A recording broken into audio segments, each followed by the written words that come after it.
بسم الله الرحمن الرحيم. اهلا بيكم في كليفر مامي. طبعا اللي انتوا شايفينهم دول انتوا عارفينهم، المنظمات اللي دايما بندور عليها. فانا الحقيقه لقيت يعني انا على بال ما رحت الحقيقه ما كانش فيه كميات كبيره، يعني لقيت من كل حاجه تقريبا نوع، واتأيدت باللون ده كمان بالذات لانه ما كانش فيه غيره. المنظمات دي انا جايباها من محل عندي هنا في طنطا اسمه يا بلاش، هو محل معروف جدا في شارع نادي معلمين. آه، معروف قوي بالحاجات اللي هي انتوا عارفينها، الحاجات الخفيفه بتاعه البيت بتاعتنا اللي احنا بندور عليها، اللي كانت زمان المحلات بتاعه 2 جنيه ونص، اللي هي ما بقتش دلوقتي 2 جنيه ونص، فخلاص اتغير اسمها. فالمحل ده اللي هو مشهور بالحاجات دي، هي الحاجات الخفيفه دي، فهو كل فتره بس بيبقى عايز متابعه، يعني بيجيب النوع ده من المنظمات اللي انتوا عارفينها دي. فانا قلت هجيب كده وابدا اشوف كده الدنيا، وهقول لكم على حاجه دلوقتي بس خليكم معايا كده. ده اول شكل من المنظمات، اللي هو ده، اللي هو المقسم ده. بصوا هو هنا قماش، مش يعني بصوا مش فيها كرتون او حاجة، وهي كده وهي مفتوحة متقسمة زي ما انتم شايفين 4 في 4، يعني 16. تستخدميها بقى لأي حاجة من الحاجات الصغيرة، شرابات، أندرات، حتى لو هي اللي هي اندر شيرت دي، الحاجات اللي هي بتبقى صغيرة، او الباديهات الكارينا بتاعتنا والحاجات دي اللي مش بنعرف نحطها فين. شرابات زي ما قلت لكم، كولونات، ليجنز، الحاجات اللي هي بتبقى صغيرة ومش عارفين تحطوها فين، بانتيهات، براهات، اي حاجة. وممكن تاخد كمان هنا يعني حاجتين 2 مع بعض، يعني هي مساحتها كويسة.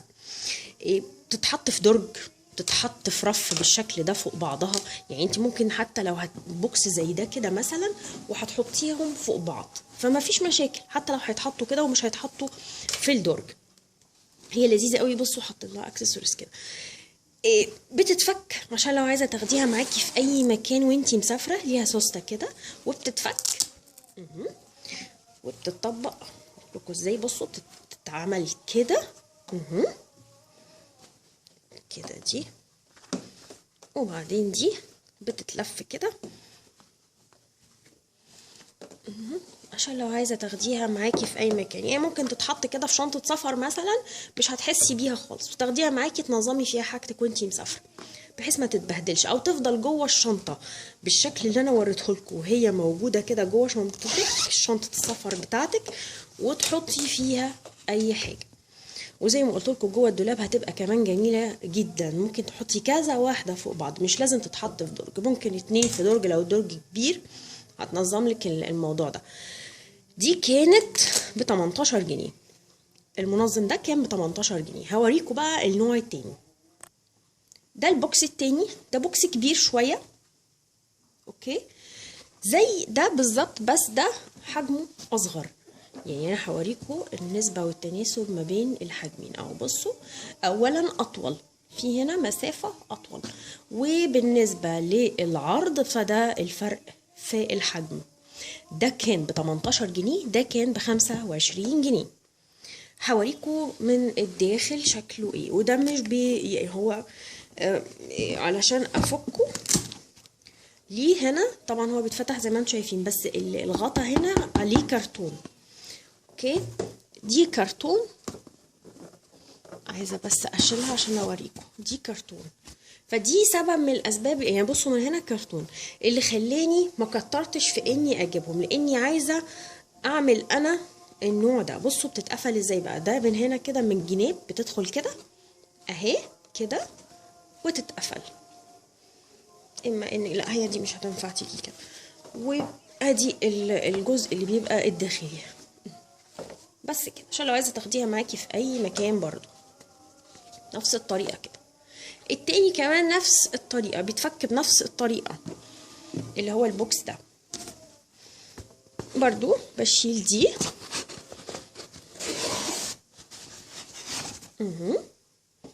وبعدين من الجناب تدخل دي كده اهي،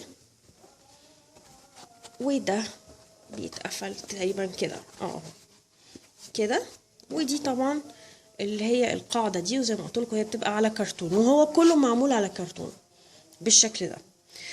فمش بياخدوا كمان مساحة لو انتي هتاخديهم معاكي في اي مكان تنظمي فيهم حاجتك وانتي مسافرة مثلا. وجوه الدولاب انا عايزة اوريكم افكار ازاي نستخدمهم جوه الدولاب، وعايزة بأمر الله ابدأ انفذهم انا، اعملهم انا، بس ايه يعني اصبروا عليا. انا المشكلة عندي انه شغل الحاجات دي انتوا عارفين بيبقى عاوز كده روقان بال كده ومش بفكر في حاجة ولا مشغولة بحاجة.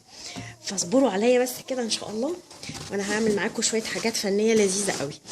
على فكرة انا كنت بعمل الحاجات دي زمان وانا بنت قبل ما اتجوز، كنت بعمل الحاجات دي، كنت بعمل لنفسي سراحات وحاجات كده جميلة قوي.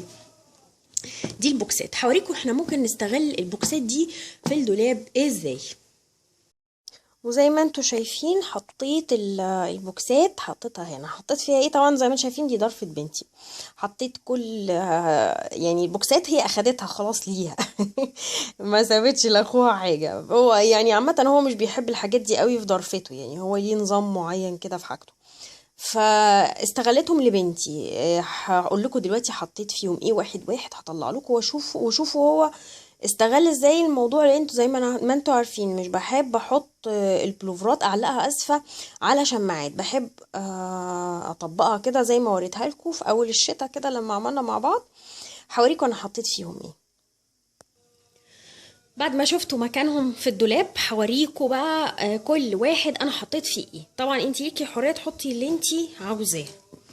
ده هي حطت فيه هنا الاندرات والكومبينات والبراهات والحاجات بتاعتها. زي ما انتم شايفين اخدت كميه كبيره، اخد من كل حاجه كانت موجوده في الدرج بتاعها. واستغليت انا الدرج في حاجه تانية، حطيت فيه حاجات تانية لاخوها.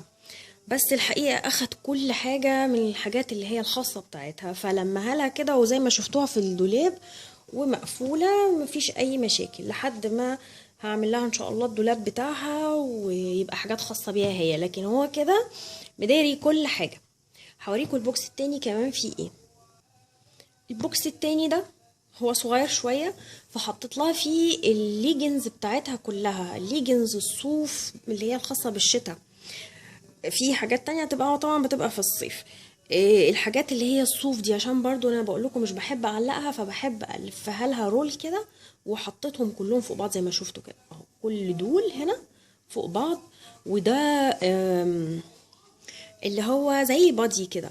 فالحاجات دي لمتها كلها وحطيتها لها في البوكس ده، جميل وكمان حميه من اي تراب. فاكرين كنت انا حطاهم في الدولاب في بوكسات كده مفتوحه. ده البوكس التاني. هنشوف البوكس التالت فيه ايه. اما التالت فزي ما قلت لكم انا بحب احط البلوفرات اطبقها، مش بحب اعلقها. فانا حطيت لها كل البلوفرات بتاعتها، واخد كميه كبيره واخدهم مرتاحين كمان.